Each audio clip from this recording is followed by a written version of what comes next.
Hello and welcome to Awareness Talks. I am your host, JamieLynn, and today we're going to be talking about choices. So first of all, the question is, who are you making this choice for? We want to look at the topic and give yourself some space and some time to look at and ask yourself questions on how do you feel about the circumstance, what are your options, and what do you personally want done? So, for example, I may have shared in other videos that,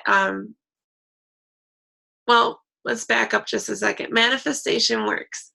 I have manifested community. I didn't say who, what, where, or when or anything, but I have been really grateful for the aspect of community. And inside of that, I have been in contact with my offenders. Either they've contacted me or I felt like something was incomplete and chose to contact them. So, and it all seems to be happening at once because other parts of the family now are wanting to be in contact with me. And so I need to choose powerfully. And how do I do that? How do you choose powerfully, especially in a circumstance like this? I've been hiding out from this portion of the family for a very long time so that I could have the space to heal. And sometimes hiding out is a good thing, so long as you're choosing to do so for productive reasons, for progressive reasons. So, how to choose? Inside of this circumstance, I had an impasse. I believe that's what that's called, an impasse. I had two options. And I had to look at what those options were and really break it down. One of the options was to just go along with it, forget how I feel, do what everybody else wanted me to do, be done with it. But how are we going to be done with it? We're still looking at choosing to be done. How is that going to occur for me? How can it occur for you? So when you're looking at that, I had to take this apart. Do I feel safe? Is the communication now clear? Are boundaries set that are healthy? Not boundaries that are going to, stop you from living life, right?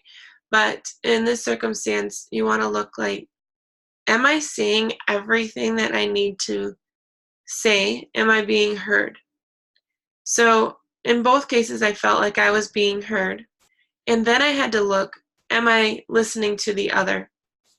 And then I had to look at this too. Am I coming from a place of my ego or am I coming from a place of my heart?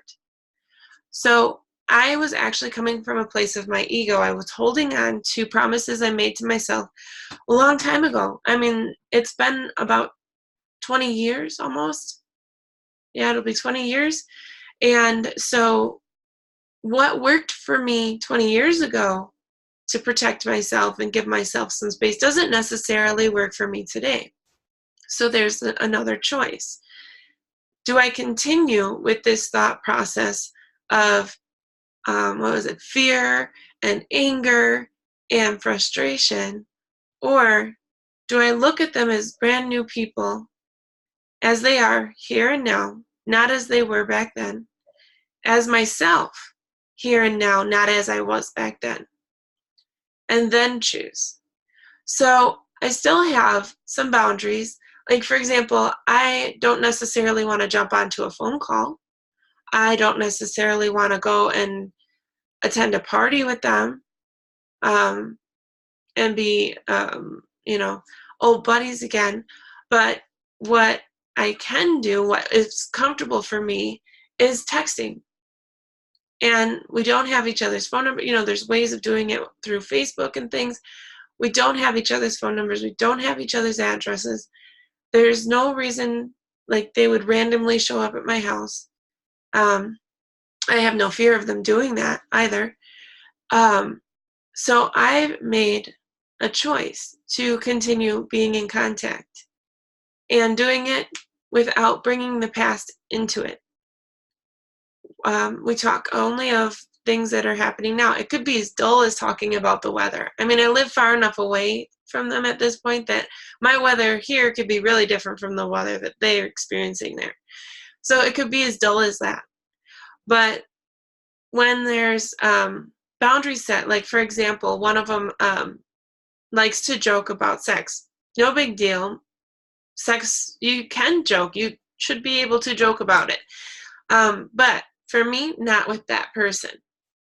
So I set a boundary of, don't send me jokes about sex. Okay. And then his was, don't talk about the past. I don't want to hear about it. Okay. So we've created that boundary and we've made a choice. And at this point, if we don't talk for months on end, we're fine with that, so long as we both remember what the boundaries are and respect that. So choice. How do you make a powerful choice? You break it down. You look, am I coming from a space of my ego? Am I working on a boundary that I no longer need? Am I choosing for myself, or am I choosing to appease for another person? And I always say that there is a big difference between choice and decision, and that's why I'm saying choice so much, because choice is where you're actually looking. You're allowing yourself to feel the emotion. You're asking yourself the questions of, do I want to do this? Is this a part of my path? Is this a part of what I'm committed to? Is there integrity here? You look and you ask all those questions and just be with yourself on that. And without any reasons, excuses, concerns, or considerations, once you've worked it all through, there's nothing left. There are no reasons. There are no considerations. There's nothing. And when you've gotten yourself to a space of nothing, you then have the opportunity of choice, and that is a powerful choice. Let's go with something a little less dramatic. Let's go with dinner plans, right? Let's say you and a bunch of friends are going out for dinner, and they ask you to choose the restaurant to go to. Now, you may be stuck in a loop of, oh, well, I know this person likes Mexican, I know that person likes Thai food, and I know that person only eats potatoes and meat. So you're deciding based on the information that you have instead of choosing for yourself. Regardless if they agree with you or if they change the plans or whatever, you have an opportunity to make a choice for yourself. Well, I want to tell you. Plain and simple. You don't have to have a reason for why you want Italian. You don't have to explain yourself. And they may honor that, they may not. But you're not sitting there basing your choice off of what they want and what their interests are and pleasing them.